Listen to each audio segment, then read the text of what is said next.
The big hope is that a decisive government would mean that the stalled projects could be restarted. Now, the Centre for Monitoring the Indian Economy, as I just told you, has listed 733 projects which are under implementation and have been stalled.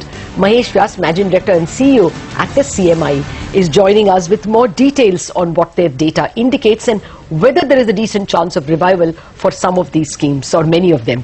Good morning, Mr. Vyas. Thank you very much for joining in. Well, give us more color from your database on these stalled projects. How ugly is it? I noted somewhere in the data that it is the worst in some 18 years. What is the extent of the stalled projects, and any more color as to whether the trend at least is tapering? Well, 2013-14 was really a very depressing year on investments. It's getting bad to us, and I only hope that 13-14 was the last of the bad years. It's been so bad that almost all indicators of investments based on the capex monitoring we do turned out to be very bad. So for a long time now, new investments have been declining, and they continue to decline. There are some hopes in between that there's some pickup, but nothing of the kind actually adds up when the year ends. So new investments is clearly down and not showing any signs of any increase. But what was very disappointing is that while we expected, as per company announcements, around 10 trillion rupees worth of investments to get completed in the year, not much more than 3 trillion will actually get completed.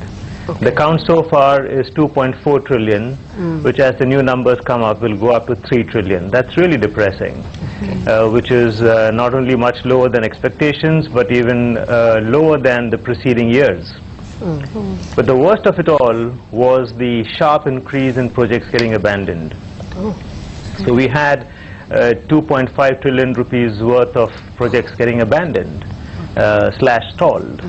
So that is really high. It's never been even half of this in the past. We have only seen around 1.5 trillion worth rupees of projects getting stalled. So you have a continuation of the projects not getting announced, those which were supposed to get completed not getting completed, and we have this huge increase in abandonment. So this is really a very bad year.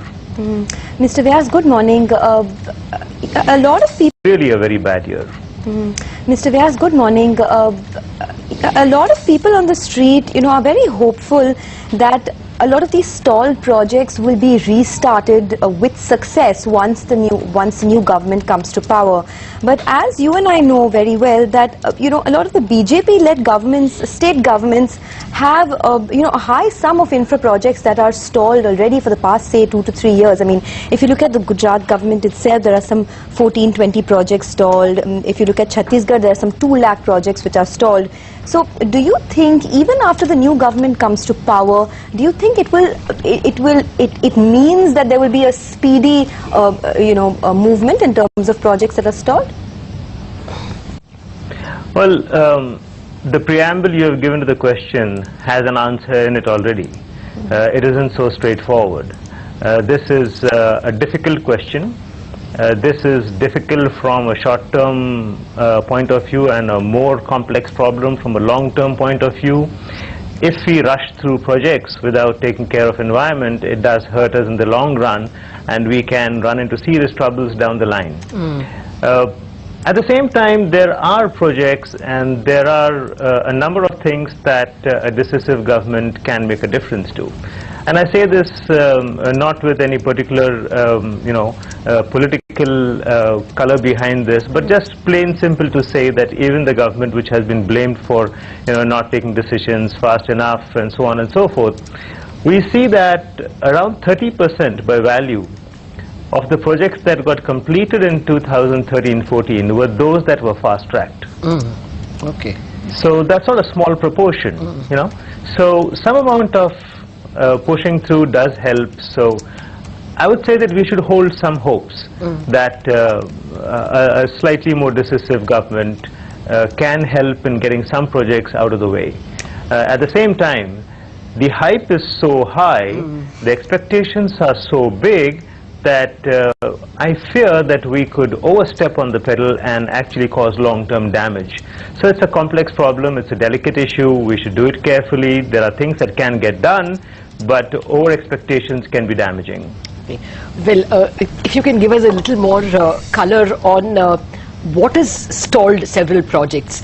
Is it, more intractable issues like, state governments not giving clearances, or land acquisition being almost impossible, or is it slightly more, handleable issues? What would you categorize in terms of percentage as handleable or fast-trackable? The problem has got a little more deeply entrenched. Is what it appears like from the numbers, at least. So at one end of the spectrum you have these large projects getting stalled because of land acquisition problems. So if you look at the numbers by value, then 40% of the projects that have got abandoned / stalled in the last 1 year, only in the last 1 year, that year is important, were because of land acquisition. So by far the biggest problem is land acquisition, and this has affected two industries the most. Actually 80% of this is all in just steel projects and in commercial complexes. So land acquisition has affected a large amount of the total value of investments that have got stalled / abandoned. But if you look at it in terms of number of projects, then there's a large chunk, more than 30% of the projects by count are abandoned, which are small in size, but they have affected industries like hotels and restaurants. So even they have got hit. So the problem is going deeper down into number of projects also, and those are different industries. So I think the problem is bigger. But let me also, bring a little hope into this, color if you may like to call it, is to say that the pipeline is very large. We have really a large number of projects in the pipeline.